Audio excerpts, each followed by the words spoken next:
have been preconditioned by all the media for the past couple of decades to slowly but surely start accepting the existence of aliens and UFOs.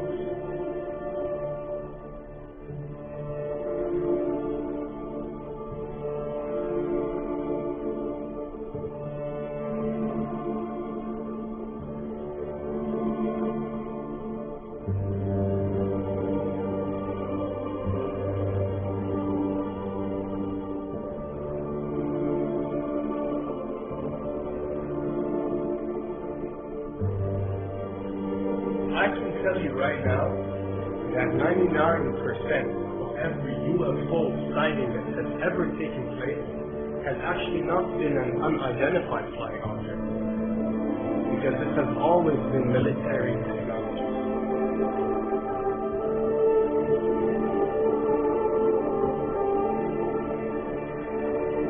Another thing I'd like to point out is surveys and questionnaires. You know, we get surveys and questionnaires all the time, sent out by the state or by the government or by our rulers and our officials and so on and so forth. Do you really think that these ruling powers care about what you think? Do you really think that they're waiting to ask you and receive your answer before making a decision? What happens with these questionnaires is that they are released. For example, what country do you think the U.S. should attack next? And if it yields back results like 70% of the U.S. population believes Iran is the next country that should be attacked, this is actually a study conducted for the effectiveness of the media propaganda that they are using.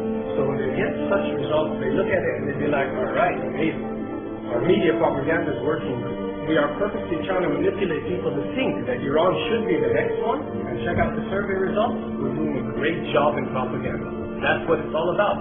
And if the results come back and they aren't up to par, so let's say 20% want war with Iran and 80% want actual peace, they say, okay, so now we have to go and rework our media propaganda and make it more effective so these percentages change. Why am I saying this? Because of the UFO phenomenon. Since the 60s, the amount of people who believe in extraterrestrials has skyrocketed, and it's only increasing day by day in our modern world.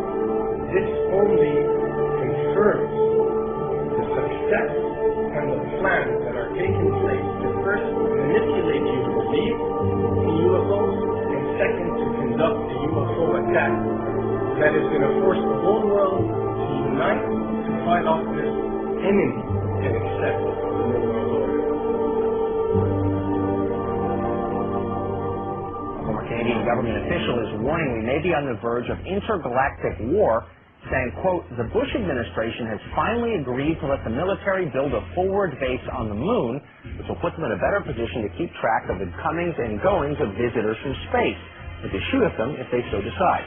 I was introduced to the late Dr. Wernher von Braun in the U.S., the father of rocketry. In my first meeting with him, during that first 3.5 hours, he said to me, Carol, you will stop the weaponization of space, because there is a lie being told to everyone that the weaponization of space is now first being based upon the evil empire, the Russians. There are many enemies, he said, against whom we're going to build this space-based weapon system, the first of whom was the Russians, which was existing at that time. Then there would be terrorists. Then there would be third world countries. Now we call them rogue nations or nations of concern. Then there would be asteroids. And then he would repeat to me over and over, and the last card, the last card, the last card would be the extraterrestrial threat. As a military strategist, as a person who worked on the MX missile, which I did later, he said, you will find that there is going to be a spin to find some enemy against whom we have to build space-based weapons, and now we should expect a spin, and that's the formula, except that it's all based on a lie. A supersonic saucer. Called the Silver Bug, it was truly revolutionary.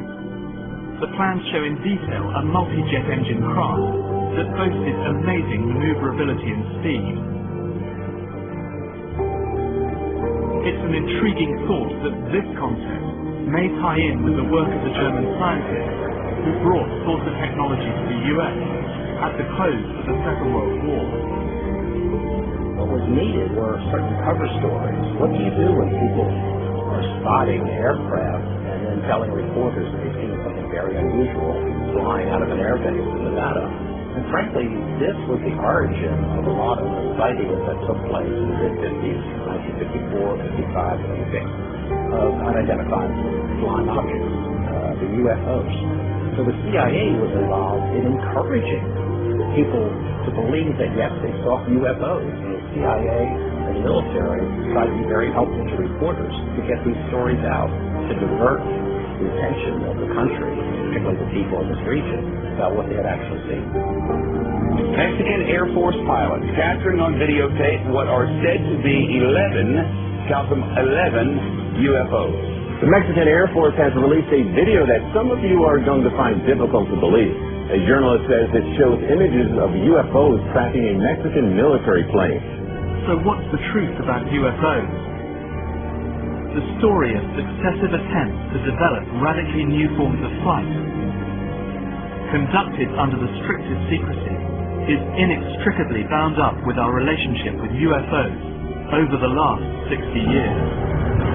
Whether it's Allied pilots buzzed by strange balls of fire in 1942, or the Roswell incident 5 years later, there is a strong case to be made that secret military technology offers a convincing explanation for many UFO stories.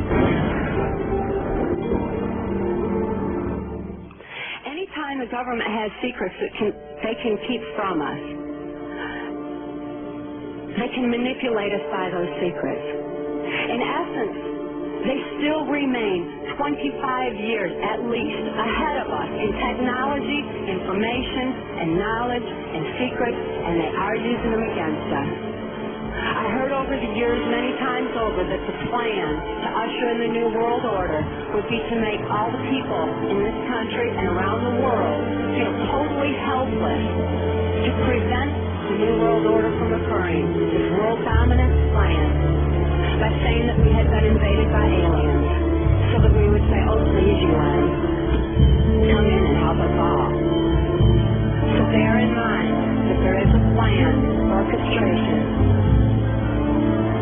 to get people to be submissive through the secret technology and information that they're keeping from you under the blanket of a so-called National Security Act.